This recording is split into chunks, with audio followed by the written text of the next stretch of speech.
అవి తప్పని నిరూపించడానికి మీ తీన్మార్ మల్లన్న సిద్ధంగా ఉన్నాడు.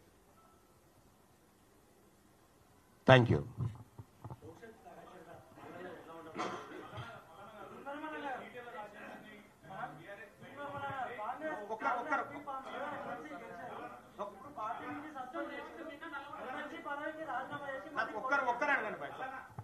దయచేసి ఒక్కరు అడగండి, నేను 100 ప్రశ్నలకైనా సమాధానం చెప్తా.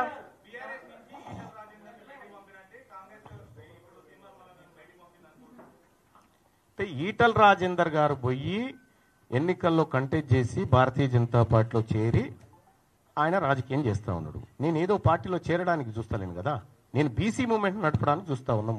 మేము బీసీ ప్రజలను చైతన్యవంతం చేసేటువంటి కార్యక్రమంలో ఉన్నాం. దానికి దీనికి ఎలాంటి పోలిక లేదు. యుద్ధం మా శరీరాల మీదనే, మాలో దాగిన బానిసలు ఉన్నారు కదా మా శరీరాల్లో, వాళ్ళని బయటికి తీయడం కోసం యుద్ధం చేస్తాం.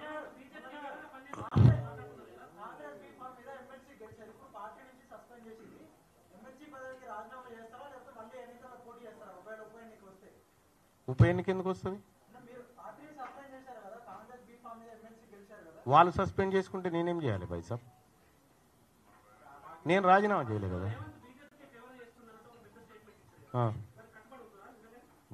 బరాబర్ కట్టుబడి ఉంటాం. ఇప్పుడు ఒక విషయం చెప్తా ఉన్నా భాయ్ సాబ్, ఇదే మహబూబ్ నగర్ పార్లమెంటు సెగ్మెంట్ పరిధిలో అసెంబ్లీ ఎన్నికల నాడు, అసెంబ్లీ ఎన్నికలు ఎప్పుడైతే జరిగినాయో అసెంబ్లీ ఎన్నికల్లో భారతీయ జనతా పార్టీకి 7 సెగ్మెంట్లలో కలిపి 1,14,000 ఓట్లు వచ్చినాయి. పార్లమెంట్ ఎన్నికల నాటికి 6,05,800 ఓట్లు వచ్చినాయి. అంటే 5 లక్షల ఓట్లు 6 నెలల్లో భారతీయ జనతా పార్టీకి పెరగడం జరిగింది. సేమ్ మల్కాజ్గిరి సెగ్మెంట్ పరిస్థితి అదే. కాబట్టి పరోక్షంగా పట్నం ఫ్యామిలీని తీసుకొచ్చి పరిచయం లేని మల్కాజ్గిరిలో నిలబెట్టడం దేనికి? నువ్వు ఏం చేయాలనుకుంటున్నావు తద్వారా? కాంగ్రెస్ పార్టీ కార్యకర్తలు లేరా? కాంగ్రెస్ పార్టీ కోసం మొత్తం జీవితాలను త్యాగం చేసినటువంటి బిడ్డలు అనేక మంది ఉన్నారు కదా, వాళ్ళని ఎందుకు పెట్టలేకపోయినావు? వాళ్ళ చేవేళ్ళ అటు క్లియర్ అయిపోయింది, మల్కాజ్గిరి ఇటు క్లియర్ అయిపోయింది, మహబూబ్ నగర్ అటు క్లియర్ అయిపోయింది. ఒక విషయం చెప్తా ఉన్నా, కాంగ్రెస్ పార్టీ మేము ఇప్పటికి నమ్ముతా ఉన్నాం. రాహుల్ గాంధీ గారు కులగణన దేశవ్యాప్తంగా చేస్తా అంటున్నారు, దాన్ని నమ్ముతున్నాం మేము. కాంగ్రెస్ పార్టీ ఏ విధానంలో తప్పేం లేదు, ఆయన చెప్పింది కరెక్టే, కానీ ఇంప్లిమెంట్ చేయాల్సినటువంటి గవర్నమెంట్ మిస్లీడ్ చేసింది ఆయనని.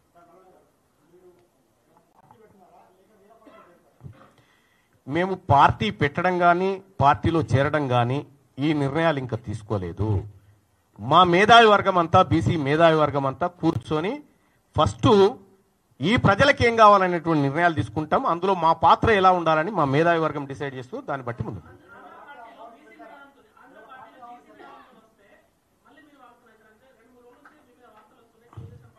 ఇగో మీరు రాసుకుంటే నేనేం చేస్తా భాయ్ సాబ్, మీరు వార్తల్లో అంటే ఇప్పుడు ఎత్తుకుంటే ఎక్కి కూర్చునడానికి, దించితే దిగడానికి ఏం సిద్ధంగా లేదు, ఆచితూచి అడుగులేస్తాం. ఆయన సర్వేనే అది, జానారెడ్డి గారు సార్.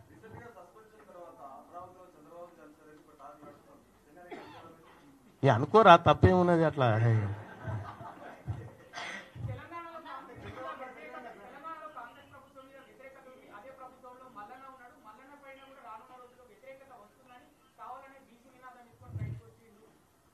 ఇప్పుడు తీన్మార్ మల్లన్నకు ఏమన్నా స్వార్థమో ఇంకోటో ఉంటే, నేను ప్రభుత్వంలో ఉండి ముఖ్యమంత్రి గారు భుజం రాసుకుంటా తిరిగి ఏదైనా పని చేసుకొని ఏదన్నా నా స్వార్థాలు నెరవేర్చుకుంటా.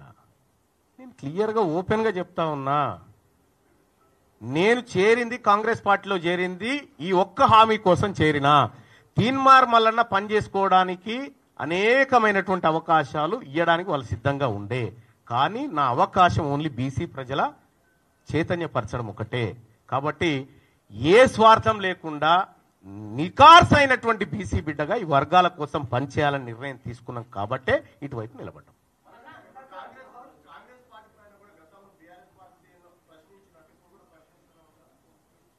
ఇప్పుడు ఒకటేం చెప్తా ఉన్నా, నేను ఒక రోజు ఒక ఛానల్లో పనిచేసినప్పుడు ఆ ఛానల్ కింద కొంతమంది వచ్చి ధర్నా చేస్తున్నారు. తీన్మార్ మల్లన్న అరెస్ట్ చేయాలి, తీన్మార్ మల్లన్న మీద కేసు పెట్టాలని ధర్నా చేస్తుంటే ఆ వార్త ఎవడేయకపోతే మళ్ళీ నేనే తీసుకుపోయి చేసిన.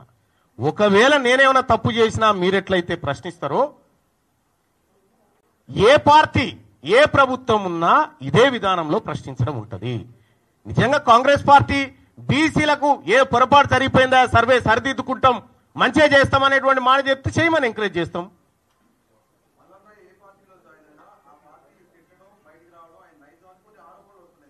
మీరు అనుకుంటే నేనేం చేయాలి మరి?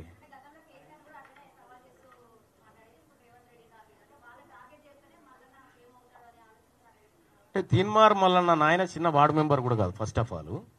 రెండోది, తీన్మార్ మల్లన్న ఫేమస్ కావాలంటే ఎమ్మెల్సీ పదవో పార్టీలో చేరితే కాదు. ఆల్రెడీ తీన్మార్ మల్లన్న ఏందో తెలంగాణ ప్రజలకు తెలుసు. పక్కా జనరల్ సీట్లలో బీసీ అభ్యర్థులు ఉండబోతా ఉన్నారు. అన్ని బీసీ సంఘాలను ఒకే వేదిక మీదకి తీసుకురాబోతా ఉన్నాం. అన్ని బీసీ సంఘాలను, అన్ని ఎక్కడెక్కడైతే బీసీ సంఘాలు ఉన్నాయో అందరినీ ఒకే వేదిక మీదకి తీసుకొచ్చి ఒకే ప్లాట్ఫామ్ తయారు చేయబోతాం. ఎవరు? ఒక విషయం చెప్తా ఉన్నా, తీన్మార్ మల్లన్న ఎవరు సానుభూతి కోసం వెయిట్ చేయడు ఫస్ట్ ఆఫ్ ఆల్. రెండోది, అట్లా మాట్లాడాలనుకుంటే హనుమంతరావు గారు మాట్లాడిండు, అంజన్ గారు మాట్లాడిండు, తర్వాత నిన్న మధు యాస్కి గారు మాట్లాడిరు. నేనేమంటున్నంటే తీన్మార్ మల్లన్న ఎవరు సానుభూతి కోసమో పాట కోసం పనులు చేసే వ్యక్తి కాదు. ఫస్ట్ ఆఫ్ ఆల్ నేను దాన్ని పెద్దగా పట్టించుకోను.